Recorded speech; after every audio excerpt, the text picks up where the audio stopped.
Assalamualaikum warahmatullahi wabarakatuh. Kembali lagi ke channel YouTube Leli Heri. Jangan lupa subscribe ya, teman-teman. Sekarang ada materi tentang amandemen Undang-Undang Dasar 1945. Ini materi bagus banget loh. Amandemen pertama tahun 1999. Amandemen yang pertama dilakukan pada sidang umum MPR pada tanggal 14 sampai 21 Oktober tahun 1999. Pada amandemen pertama menyempurnakan 9 pasal, yakni pasal 5, pasal 7, pasal 9, pasal 13. Kemudian pasal 13, pasal 15 dan pasal 17, pasal 20 dan pasal 21. Ada dua perubahan fundamental yang dilakukan, yaitu pergeseran kekuasaan membentuk undang-undang dari presiden ke DPR dan pembatasan masa jabatan presiden selama 5 tahun dan sesudahnya dapat dipilih kembali dalam jabatan yang sama hanya untuk 1 kali masa jabatan. Amandemen kedua tahun 2000. Amandemen kedua terjadi pada sidang tahunan MPR pada 7 hingga 18 Agustus tahun 2000. Pada amandemen tersebut ada 15 pasal perubahan atau tambahan dan perubahan 6 bab.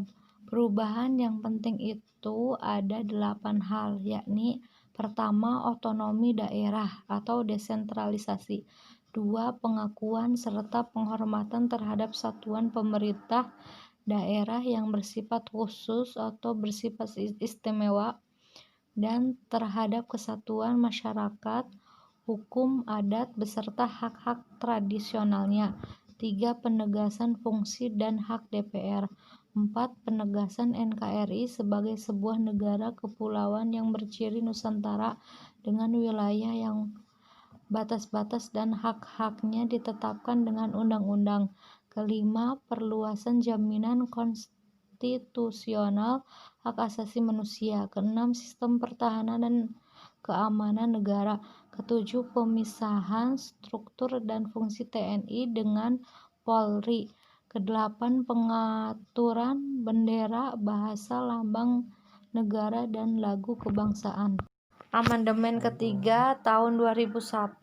Amandemen ketiga berlangsung pada sidang umum MPR tanggal 1 hingga 9 September tahun 2001. Ada 23 pasal perubahan atau tambahan dan 3 bab tambahan. Perubahan mendasar meliputi 10 hal, yakni 1. Penegasan Indonesia sebagai negara demokratis berdasar hukum berbasis konstitusionalisme.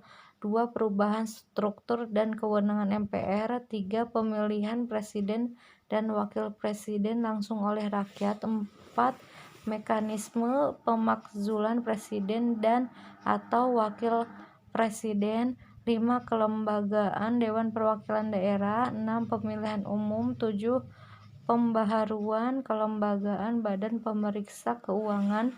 8. Perubahan kewenangan dan proses pemilihan dan penetapan Hakim Agung. 9. Pembentukan Mahkamah Konstitusi. 10. Pembentukan Komisi Yudisial. Amandemen 4 tahun 2002. Amandemen keempat berlangsung pada sidang umum MPR tanggal 1 hingga 9 Agustus tahun 2002.